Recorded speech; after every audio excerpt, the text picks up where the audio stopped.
सकता गुंडा बनने के लिए शर्त है कि भगवा गमछा आपके पास हो और जय श्री राम का नारा लगाए, जय उत्तर प्रदेश आओ, जय श्री राम का नारा लगाओ, किसी की भी जान ले जाओ। ये अनुमति अब उत्तर प्रदेश में योगी सरकार के द्वारा दे दी। उन तीनों आतंकवादियों ने जो गोली चलाई तो सिर्फ अतीक और अशरफ को ही गोली क्यों लगी?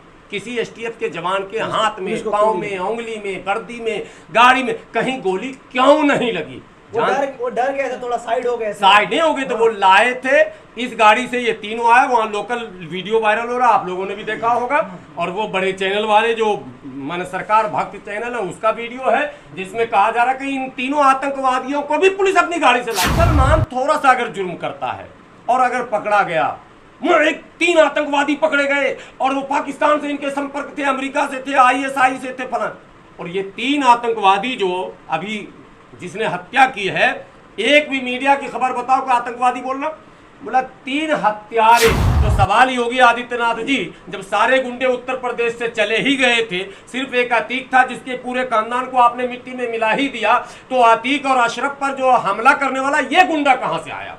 तीनों उत्तर प्रदेश का है, इसका मतलब उत्तर प्रदेश में गुंडे हैं, लेकिन वो गुंडा वाई कैटेगरी का है, यानी वाई मीन्स योगी जी का आदमी है। तो पहला सवाल ये है कि किस तरह से देख रहे हैं जिस तरह दोनों खुलेआम जो 2 लोगों की हत्या कर दी जाती है, 2 भाइयों की, और योगी आदित्यनाथ का बयान भी वायरल हो रहा है कि मिट्टी में मिला दिया जाएगा। लोग जश्न मना रहे हैं कि बाबा ने मिट्टी में मिला दिया सबको। 2 सगे भाइयों की हत्या 2 पॉलिटिकल भाइयों ने मिलकर किया है।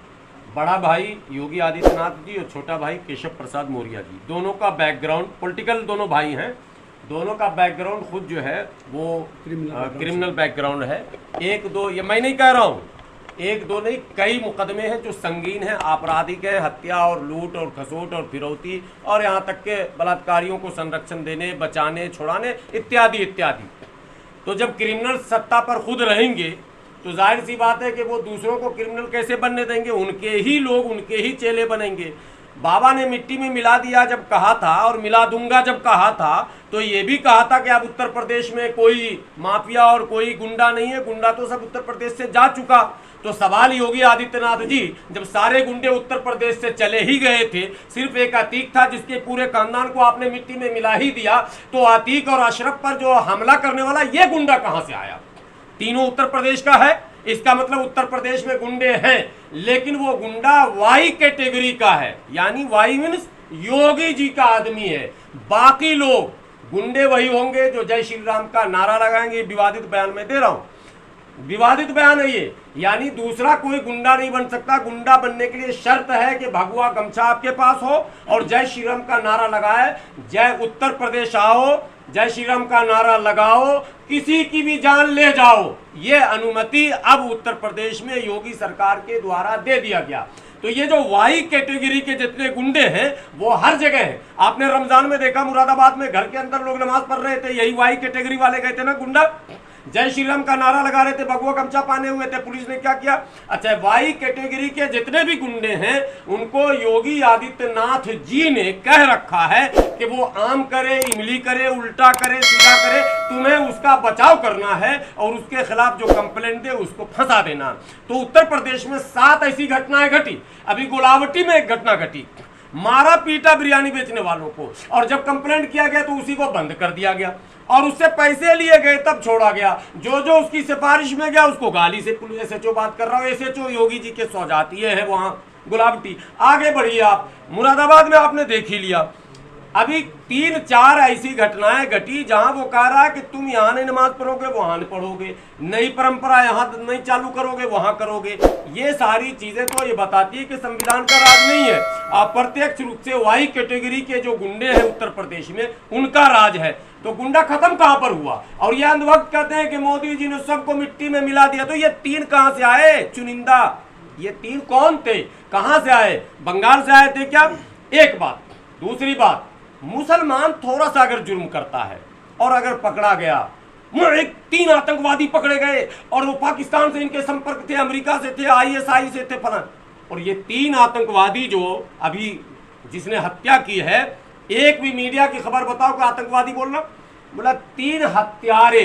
अच्छा, ये हत्यारे मासूम है और मुसलमान हो तो वो आतंकवादी। ये शब्द कहां से शुरू हुआ? मैं अगर कहूं भगवा आतंकवाद तो आप हंगामा करो। आप हमारे लोगों को छोटे से जुर्म में भी आतंकवादी कह दो, तो आपको अधिकार और हमको अधिकार नहीं। कमजोरी किसकी है सर? ये कमजोरी हमारे लीडरशिप की है और किसी की नहीं है। हमारा जो नेतृत्व है, जो परंपरागत नेतृत्व है, जो ट्रेडिशनल लीडरशिप हमारा है, वो शुरू से यही पंगु बना रहा। अभी भी देखिएगा सन्नाटा छाया हुआ। एक ओवैसी साहब के अलावा आप नाम बताओ कि कोई आपके कुछ नेता बोल रहा राहुल है? गांधी तो राहुल गांधी जी को किसने कह दिया मेरा नेता? कब कह दिया आपने? कहा जाता है मुसलमानों का कहाँ नेता कहाँ से है। आप सुनते हैं आज तक? मुसलमानों का राहुल नेता है ना। अखिलेश यादव ने अभी भी बात बोला। ये है कि आप इसको मर्डर देख रहे हैं या एनकाउंटर देख रहे हैं? मर्डर मर्डर सिर्फ इसको नहीं, ये तो मर्डर कैमरे के सामने हुआ है। ये मर्डर तो पुलिस ने कैमरे के सामने करवाया था।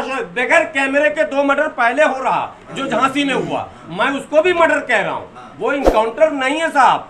उसको हमने प्रूफ किया कई जगह से, वो टोपी और वो पिस्तौल हाथ में, वो सारी चीजें। मेरा सवाल ये है कि आप एसटीएफ जो है बड़ा एक्सपर्ट पुलिस होता है, जो पुलिस में से छांटे जाते हैं अच्छे अच्छे लोग, उसको एसटीएफ में रखे जाते हैं। स्पेशल टास्क फोर्स नाम ही है इसका। तो ये 3 गुंडे, 3 आतंकवादी 5 मिनट तक आतंक मचाते रहे और आपने उसमें से एक को भी गोली नहीं मारी। किसका ऑर्डर था गोली नहीं चलाने का? यह सवाल पैदा होता है। क्यों नहीं इन तीनों आतंकवादी को मौके पर एसटीएफ ने ढेर किया? यह सवाल पूछना पड़ेगा। और भारत के मुस्लिम लीडरशिप अगर इस पर चुप है तो मैं समझता हूं आने वाला कल इससे भी भयानक होने वाला है। इसलिए यह सवाल पूछा जाएगा, एसटीएफ ने उन तीनों को गोली क्यों नहीं मारी? ये सवाल है। पर मुस्लिम लीडर तो शांति के अभी और सुनिए, उन तीनों आतंकवादियों ने जो गोली चलाई तो सिर्फ अतीक और अशरफ को ही गोली क्यों लगी? किसी एसटीएफ के जवान के हाथ में, पांव में, उंगली में, गर्दी में, गाड़ी में कहीं गोली क्यों नहीं लगी? वो डर गए थे, थोड़ा साइड हो गए। साइड नहीं हो गए तो वो लाए थे इस गाड़ी से। ये तीनों आए, वहां लोकल वीडियो वायरल हो रहा, आप लोगों ने भी देखा होगा। और वो बड़े चैनल वाले जो मन सरकार भक्त चैनल है, उसका वीडियो है जिसमें कहा जा रहा है कि इन तीनों आतंकवादियों को भी पुलिस अपनी गाड़ी से लाई थी और मीडिया का प्रेस का कार्ड लगा हुआ था। सरकार जांच नहीं करेगी वो प्रेस कार्ड किसका था? हम तबलीगी जमात के कोरोना में हम घूम रहे थे तो मेरे प्रेस का भी जांच कर लिया गया, कार्ड का, मेरे कर्फ्यू पास का भी जांच कर लिया गया। और इन आतंकवादियों के प्रेस कार्ड का जांच नहीं होगा? किसने इश्यू किया? इशूइंग अथॉरिटी क्या थी? तब तो खुलेंगे ना राज। अब कहा जा रहा है ये तीनों पागल और दीवाने हैं। एक पागल दीवाना जो गोरखनाथ पर हमला किया था उसको तो फांसी की सजा हो गई ना, आप लोग को पता है कि नहीं? जो वाकई पागल था, जिसके पास सर्टिफिकेट मतलब जांच भी हुआ और वो हमला करवाया गया था मुसलमानों को बदनाम करने के लिए, सरफिरा मुसलमान पागल मुसलमान को पकड़ के ले आते हैं लोग। और ये 3 जो पागल आतंकी हैं, इन तीनों को आप देखेंगे, इनको खूब बेहतरीन से खातिरदारी इनकी होगी और तीनों को जेल नहीं भेजा जाएगा। ये मैं बोल रहा हूँ कैमरे पर। एनकाउंटर होगा तीनों का? कुछ नहीं होगा, तीनों घर जाएंगे अपने। अच्छा, घर जाएंगे। ओवैसी पर हमला करने वाले कहाँ हैं? फांसी हुई। उत्तर प्रदेश के वीआईपी हो गए ये आगे चल के नाम बदल के इनका आई कार्ड आपके बदले। नेता ट्विटर पे तो बोल ही रहे हैं ना कि इंसाफ मिलेगा मुसलमानों को। हाँ, तो ट्विटर पे तो इंसाफ मिल भी गया सबको। क्या लगता है ये भी आगे चल के बाहुबली और बड़े नेता बनेंगे क्या? यही हो ही रहा ना। बृजभूषण सिंह बाहुबली है कि नहीं है? आप बताओ कि वो सांसद है लोकसभा में, वो खेल कुश्ती संघ जो महिला कुश्ती संघ का अध्यक्ष भी था ना, कितने मुकदमे हैं ऑन रिकॉर्ड मीडिया पर बोल रहा है एक चैनल, बड़े चैनल पर, कि हमने अपने हाथों से केवल 1 मर्डर किया और बाकी तो हमारे चेलों ने किया। अरे साहब, वो सांसद जो कह रहा हो कि हमने अपने हाथों से 1 मर्डर किया और वो लोकसभा का सदस्य जो अकबाले जुर्म बम ब्लास्ट में करती है महोदया, गांधी जी को गाली बकती है जो महोदया, वो संसद में, और भारत में सन्नाटा। कहां है अम्बेडकरवादी? कहां है संविधानवादी? कहां है लोकतंत्र पे आस्था रखने वाले लोग? कहां है ये लोग जो अब बाबा साहब के जय जयकारा लगाते हैं? और कहां है वो सेकुलरिज्म के झंडा ढोने वाले लोग? क्या आपके रहते हुए देश में इस तरह का मजाक बढ़ता रहेगा? आज 1 आतंकवादी लोकसभा में पहुंचा, कल 2 आतंकवादी पहुंचेगा, पता चलेगा 540 में से 540 वही हो जाएंगे, तो आपका संविधान रह जाएगा, लोकतंत्र रह जाएगा। डेमोक्रेसी खत्म करने, कुचलने का ये पूरा प्लान है। मनुस्मृति, एक फोटो वायरल हुआ, आपको दूंगा अभी। योगी आदित्यनाथ जी मनुस्मृति लेकर बैठे हुए हैं मीटिंग में। इसका मतलब है कि मनुस्मृति पढ़ा जा रहा है, कौन कौन सा पाठ लागू किया जाएगा। हाई लेवल मीटिंग हो रही है, आप ऐसे अफवाह ना फैलाइए। हाई लेवल की मीटिंग, हाई लेवल मीटिंग में अच्छा याद दिलाया आपने। हाई लेवल मीटिंग में यह तय हुआ कि तमाम मंत्रियों की सुरक्षा को बढ़ा दिया जाए। बढ़ा दिया तो जब गुंडा है ही नहीं उत्तर प्रदेश में तो मंत्री की सुरक्षा क्यों बढ़ा रहे? तमाम भाजपा नेताओं की सुरक्षा बढ़ा दी जाए, तमाम उनके जिला अध्यक्षों की सुरक्षा बढ़ा दी जाए, उनके सांसद विधायकों की सुरक्षा बढ़ा दी जाए, उनके आरएसएस बजरंग दल और विश्व हिंदू परिषद के नेताओं की सुरक्षा बढ़ा दी जाए। अरे भैया जब गुंडा है ही नहीं तो सुरक्षा किस चीज की? हटाओ सुरक्षा। अगर मां ने दूध पिलाया उत्तर प्रदेश के सभी मंत्रियों से कहता हूं और योगी जी से कहता हूं, मैं आपका बिल्कुल भक्त हो जाऊंगा, आप ही को वोट दूंगा, आप ही के लिए चुनाव प्रचार करूंगा, आप ही के लिए लड़ूंगा और चिल्लाऊंगा। हटाओ सिक्योरिटी। अगर मां ने दूध पिलाया तो मैं चैलेंज करता हूं, जब गुंडा मुक्त हो चुका उत्तर प्रदेश, माफिया मुक्त हो चुका उत्तर प्रदेश, जब उत्तर प्रदेश में कोई है ही नहीं एक भी गुंडा, तो सिक्योरिटी क्यों बढ़ा रहे हो? क्यों सुरक्षा लेकर चल रहे हो? ब्रिजभूषण शरण सिंह अकेले चलकर दिखाओ, क्या कहते हैं, राजा भैया अकेले चलकर दिखाओ, योगी आदित्यनाथ अकेले चलकर दिखाओ, और उप मुख्यमंत्री केशव प्रसाद मौर्य जो बहुजनों के सबसे बड़े दुश्मन है इस वक्त बने हुए, जो मनुवाद की माने प्रवक्ता बने हुए हैं, मैं कहता हूं अगर आप में हिम्मत है तो बगैर सुरक्षा के चल के दिखाइए ना।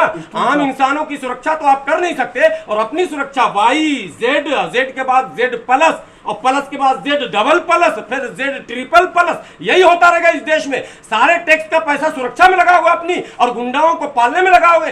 बिल्कुल अराजकता है। इस सरकार को बर्खास्त किया जाना चाहिए, राष्ट्रपति शासन लगना चाहिए, और तमाम इनके मंत्रियों से सुरक्षा वापस ली जानी चाहिए। अच्छा, हिंदुवादी संगठन कह रही है सर कि 72 हुरों के पास भेज दिया गया है, ईद से पहले ईद ही मिल गई है, उनको सुरक्षा मिल गया है ना। हाँ, उनको सुरक्षा मिल गया है। आपको पता है जितने छोटे मोटे संत साधु मार्केट में घूम रहे हैं, जो आतंक फैला रहे हैं, मुसलमानों के खिलाफ भाषण कर रहे हैं, सबको सुरक्षा दे दी गई है। 6, 8, 10 पुलिस वाले जो टीवी पर देखते हैं, बाबा लोग आते हैं, उन सबको 2, 4, 6 सुरक्षा कर्मी मिले हुए हैं। इनको तो बल्ले बल्ले है, चंदा भी आ रहा है, सुरक्षा भी मिल गया। यही तो है हिंदू राष्ट्र। आसमानी फैसला ये कह रहे हैं। नहीं, फैसला तो वो सही बोला, आसमानी है, लेकिन आसमानी फैसले से सबको डरना भी चाहिए।